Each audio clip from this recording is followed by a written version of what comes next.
All right. Hey, everybody. I am Carolyn Byers. I'm the Education Director at Madison Audubon, and today is all about noses.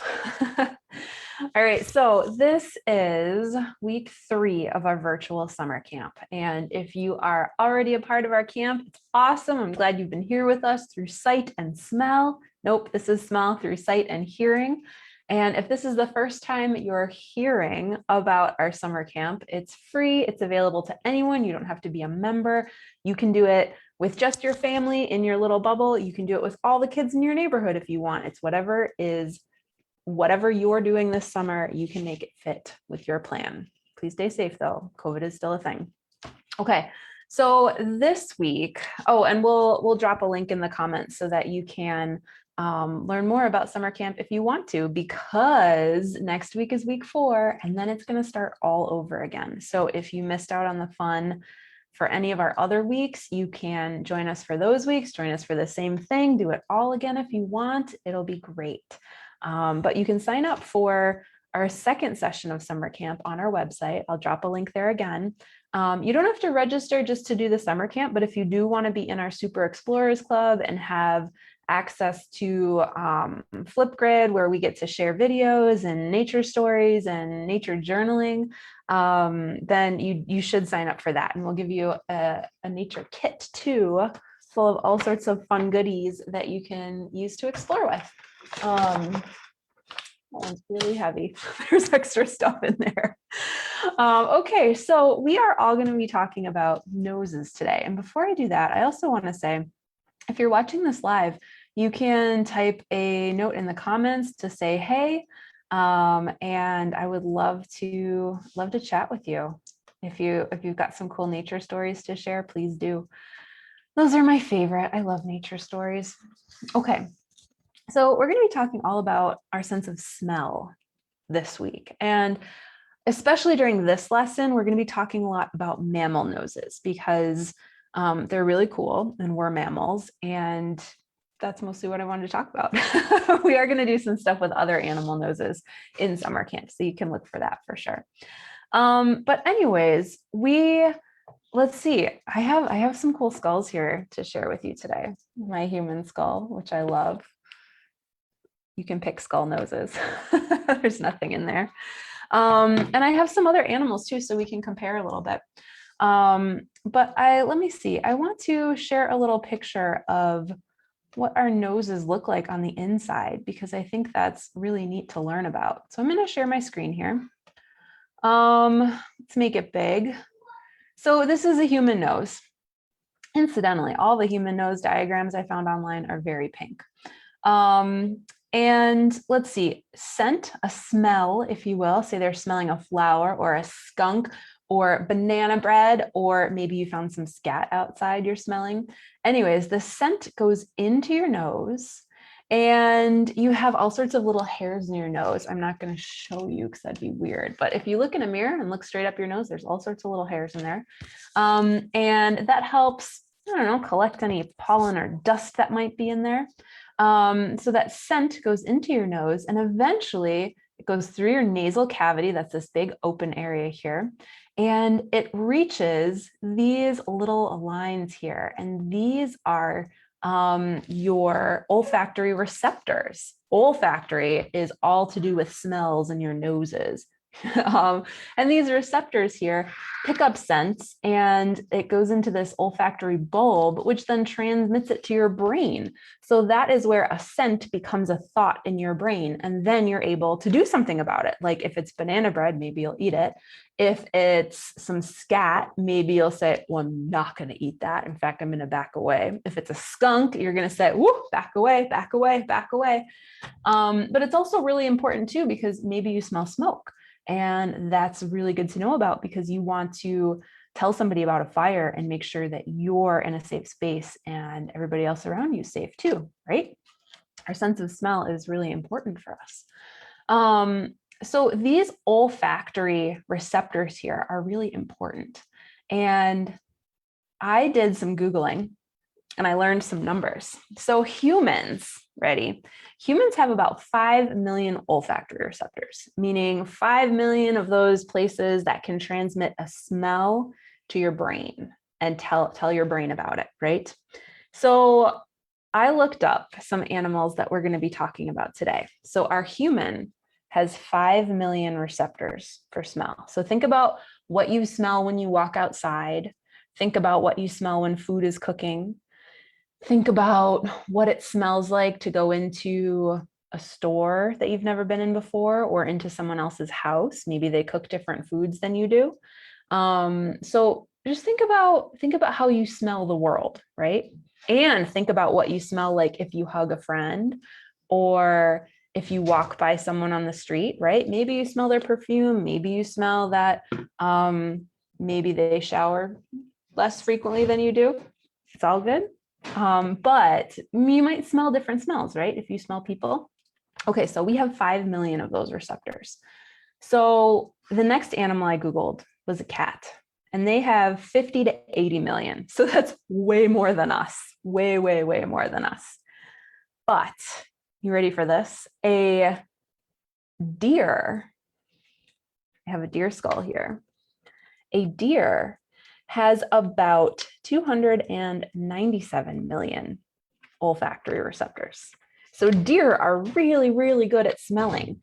And if you're watching this live, I want you to type in the comments what you think an animal like a deer might be smelling, or a cat might be smelling. What are they looking for? What are they trying to smell for? Then I was Googling, and it depends on the type of dog, or whether you're talking about especially domestic breeds. There's a lot of variation there, a lot of different noses with pet dogs. But even like a coyote or a wolf, there's a little bit of difference there. But dogs, and this, ooh, that's very bright. It's having trouble focusing on it. This is a wolf skull. And this wolf skull, this wolf would have about 300 million olfactory receptors. So they are so good at smelling. And that's why humans use dogs a lot of the time. Oh, I have a cat who's coming to say hi. Remember, 50 to 80 million olfactory receptors here. He's good at smelling, but not as good as a dog. That's why humans sometimes use dogs to help us smell for things. Like they can track people who are missing. Maybe they were on a hike and they got lost and they need some help. And they can also find things that people shouldn't have, right? Dogs are very, very good at sniffing. So it's really cool, for me at least, to think about how, if my dog and I are out on a walk, what he might be smelling that I'm not. And I'm sure it's a lot of things. He is a very good smeller, or a very enthusiastic smeller. He does a lot of sniffing. So it's really neat to think about that. And there's also variation in people too. Some people are able to smell a lot more than others. For example, I know people who are pregnant have really, really good noses. They can smell a lot. And there's also people who can smell different types of disease. Actually, I saw an article about a woman who, her husband had, I think maybe Parkinson's, and she always thought he smelled different. And then she didn't realize what she was smelling until they went to a support group for people who had that disease, and all of them smelled that way. And so scientists, or at least to her, and scientists were working with her to try and figure out what it was she was picking up on, so that they can help them detect that disease sooner. I should read more about that. It is a really, really neat thing to think about, humans being able to smell differently. So on the other end of that spectrum, there are people who can only smell some things, or who can't smell at all. And sometimes it's something you're born with. Sometimes it's something that happens during your life, right? Like we've heard a lot about how people who have gotten COVID, sometimes they lose their sense of smell for a little while or for a long time. And that's because a lot of, well, I don't know exactly why with COVID, of course, but if you have a lot of inflammation in your nose, which means it gets swollen, which can happen if you have a cold or like an infection in your nasal cavity, that can affect your sense of smell. So it's really interesting to think about how everybody smells things differently. And remember when I was talking about how sometimes our sense of smell alerts us to danger, like a skunk, like fire, like natural gas leaking. So it is really important to be aware of what you can smell and what you can't smell. So you know what kind of smoke detectors you need in your house. Smoke detectors are important. Everyone should have them. Okay, so we talked a little bit about how different animals and people are able to smell the world differently. And now I want to talk a little bit about the anatomy of the nose. And we're going to talk about something called turbinates. And let me show you inside of our nose. Let me share my screen again. Okay, so we're inside of our nose. And this is a slightly different picture. So this is your nostril, and you go in, and in a human, we have 3 turbinates. Everybody say turbinate, turbinate, turbinate. I like it. So we have 3 turbinates, 1, 2, 3. And it's a little tricky to figure out what's going on in this picture just because, well, it's like you need multiple views to see what a turbinate looks like. But this is just a thin bone, and it's covered with a spongy mucous membrane, and it's inside your nose, inside your nasal cavities. So inside here. And it has a few different, it's important for a few different reasons. It warms the air we breathe. So if you're outside in a really cold day, the air can still feel cold when it comes into your body. But our lungs are really, really delicate. And if we just breathe, I don't know, 0-degree air right into our lungs, it could hurt them. So our nose, inside our nose, these nasal turbinates, it helps warm up that air a little bit. It also humidifies the air when it's really dry in Wisconsin in the winter, right? We need that. And it has a mucus layer that helps filter out that dust and the pollen a little bit. But animals have really different turbinates, and it's really cool to look at. So these are these 3 lines here. Okay, I'm going to stop sharing my screen again. And we can't see them in our own nose, at least not like this. But I have this skull here. So if you look in there, you can see at least 1 and then 2 right there, 2 turbinates. And that is where that mucous membrane is. Okay. And I want to show you the deer next. So remember, well, that was the human. Here's the deer. And they have some pretty big bones there that are all curly. And when you find, this is an old skull, when you find old skulls, sometimes all the little bones like that have been removed or they fall out. So this one actually might not be completely intact, but they do have some really big turbinates in there. They're a little curly. And so the human skull, I should back up and say this is a plastic model. This is not a real human skull, just plastic. The deer skull is a real deer skull, one that I found out in the woods. And so you can tell it's a little dirtier. It's a little in rougher shape. And then my wolf and my coyote skulls, they are also plastic. So they are just a replica. But if you look inside this wolf skull, you can see lots of little turbinates in there, lots and lots and lots of little curly, squiggly bones that mucous membrane would attach to. And the coyote doesn't have quite so many, but they're really cool looking. Kind of looks like seaweed or brains, I think. I always love thinking about what it reminds me of. So I think we're going to make some turbinates today, and I'm going to pop over to check the Facebook page to see if there are any questions or comments. If you don't see any yet, feel free to share nature stories if you want to. And we're going to make some turbinates. So what you need is a toilet paper tube or a paper towel roll, and you can cut that in half if you want to, and some paper. So does anyone remember how to make paper fans? I know I saw a lot of kids on Zoom using paper fans during the last week of school because it was so hot. So we're going to fold some paper accordion style. And first we're going to make human turbinates. And this is not an exact replica. We're just kind of making a model. So that means we're showing it approximately. We're showing it sort of. We're making a comparison, right? So I did one one paper fold with a few different zigzags, okay, not a ton of zigzags.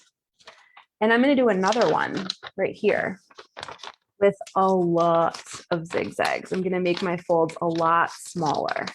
And this is kind of to make a model of how different animals have either a few turbinates that are not so curly swirly, or how they have many that are very small and swirled around, lots of surface area for lots of mucous membranes. I'm making so many zigzag folds. Here we go. So this one looks like this. This one looks like this. And you could make one that's even smaller if you wanted to. Maybe you could make up a made-up creature with all kinds of turbinates. Then you're going to stuff your turbinates into your tube, and we're going to pretend that's your nasal cavity. And maybe you want to do another little paper fold and stick that one down here. That'd be pretty neat. You can do whatever you want. We're just making imaginary turbinates inside the nasal cavity. Okay, so that is most of what I wanted to talk about right now. I think noses are pretty awesome. I think it's really cool that your nose connects, your nasal cavity connects to the back of your throat, and it's all kind of connected, which is why sometimes if you're laughing really hard or being silly, you can maybe like be drinking milk and have it come out of your nose. It's never happened to me, thank goodness, but that's why that happens. Or maybe if you're swimming in a pool, sometimes I've had pool water go up and out my nose. I don't like it, but it happens. So it's really cool how your nose is connected like that. And I'm going to go and check. Still no comments. That's okay. If you are watching this later and you have a question or a story that you want to share, feel free to type it in the comments and we'll go back and look at them occasionally and try to get those answered for you. Okay, so I'm going to wrap up here. So if you have any comments, type them in real soon. I'm going to drop some links in the comments for our summer camp and for our week 3 activities all about smell. And you can learn about our next session of summer camp too, if you'd like to sign up for that. Later this week, I think it's Friday morning, Milka and I are going to be doing a live nature journaling activity. So we're going to be tasting and smelling and drawing and writing about fruit. I'm not sure what kind of fruit yet, but fruit. I think it'll be really fun. So bring your nature journal and any art supplies you want and any fruit you have to taste if you want to join in with us. And then finally, I just want to say thank you for being here. And all of our nature programming like this is free for kids, for families, and it will always be free because nature is for everybody. So nature is for everybody. I think I might have missaid that. So anyways, if you are in a position where you can donate, can support our programming, we would love it. Help keep it free for everyone. And if not, that's okay. It'll be here for you because we want you to get outside and explore. So get outside, take a look at a dog walking on your street, notice what it's sniffing, maybe go smell it too. See if you smell anything. Maybe don't go smell it depending on what it is. Have a great day, everyone. Enjoy. Bye.